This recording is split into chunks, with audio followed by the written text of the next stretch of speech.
Hey y'all, it's Wendy Johnson with Drive Across Texas, and today we are talking homeschooling. I wanted to talk to you a little bit today about math. Math can be an intimidating subject for someone who feels like they're not very good at it, or maybe their kids were going to a different school setting and all of a sudden they're at home and they're thinking, oh my gosh, what do I do? Or you have really young kids, or you have high schoolers and you just don't know where to start. So I kind of wanted to give you a little rundown of some different things. Let's start with those really young ones. Preschool, kindergarten, even first grade. You don't have to be overwhelmed, and you don't have to be just in a panic about it. It's fine, they're young. We have to remember they're learning in everything they do. You can do really fun stuff. Reading books, taking the time to read books. My first counting book, and you're identifying the numbers and you're counting things as you go. Make it into a game. Read the book and then go count some things. Go find some things in the yard or in the kitchen or in their room and make it into a game, identifying numbers and things like that. You can find a lot of fun books that have activities that go with them. Scholastic has numerous things out there. So like this one is Inchworm and a Half, and it's actually about measuring. So the whole entire book, they're measuring stuff. So you can use little pieces for it. You can use rulers, you can use straws, you can use, popsicle sticks. It doesn't matter. But get your kids involved and let them have fun learning to measure things and do a little literature along with it. There's also fun books out there, like for if you have older kids that are learning about credit cards and checks and balancing a checkbook. Make it into something fun. Read about it. Give them some background on what you're learning. And then as they're learning about things, make it real life. Print up some fake checks for them to be able to, learn how to write it out and what it's supposed to look like. And, teach them about how to balance things and use an Excel worksheet to be able to, figure out what that would look like and how to keep up with it. Lots of learning there. If you have littles, you can make up games using things just from around the house. I took some cupcake liners and I put 1 cent, 5 cents, 10 cents, and 25 cents in them. And then they're able to just use coins and learn to identify the coin and how much it's worth. So they're just gonna do a little coin sorting, just like that.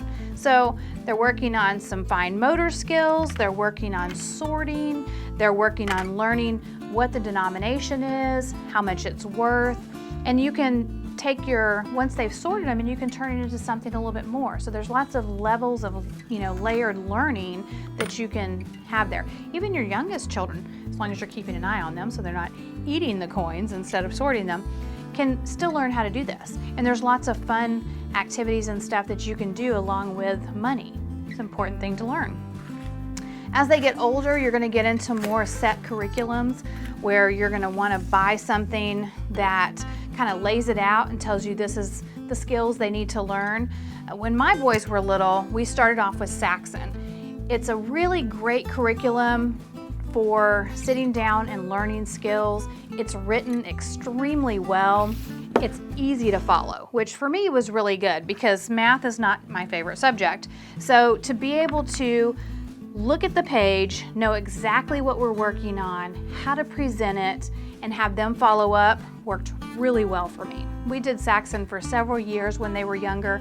I felt like it gave them a really good base for building on the higher level learning they're doing now. And it had a lot of manipulatives and different things. Like when we were learning about the clock, we were actually using a little clock that they could move the hands. So that's always really good. One thing I did find out about it is it has a lot of repetition.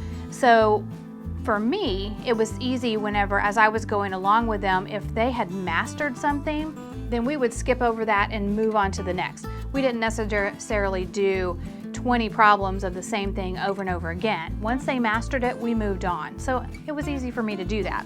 And it comes with tests and worksheets that go with it to reinforce their learning. If they're doing facts, oh my goodness, it's really good for facts. And learning facts is just a really good thing because it helps whenever they get to algebra and things like that if they already have those down pat. And it of course comes with a solution manual that allows you to know exactly once they've done their work, you can look at it and then you're able to check their work easily able to help them to see where they made their mistakes and what they need to correct. Really, it's really good for that. Saxon goes all the way through. If you like textbook style learning, if that's what your kiddo learns best with, you can use them all the way up to the higher levels. It's great stuff. So let me tell you a little bit about another program called Teaching Textbooks. Teaching Textbooks is now online. You can also find it in the disc and the workbooks as well. It's a great program if you feel like your kid needs somebody else teaching them the math. It's set up where they have an interface, so they are able to watch the lesson being written out on like notebook paper or a whiteboard, and they hear somebody speaking, they're giving the lesson to them, and then they work problems that go along with it. Great program. And it's all the way from littles up to pre-calculus, and you get all your algebras and all that kind of stuff. It's a great program to check into. Another one that we're actually using this year, and we used it last year, is called CTC Math. It's similar to Teaching Textbooks where there's an interface, and it's like your child has a tutor that's working with through the lesson and giving them the lesson that they're working on then, and then they go in and they do questions.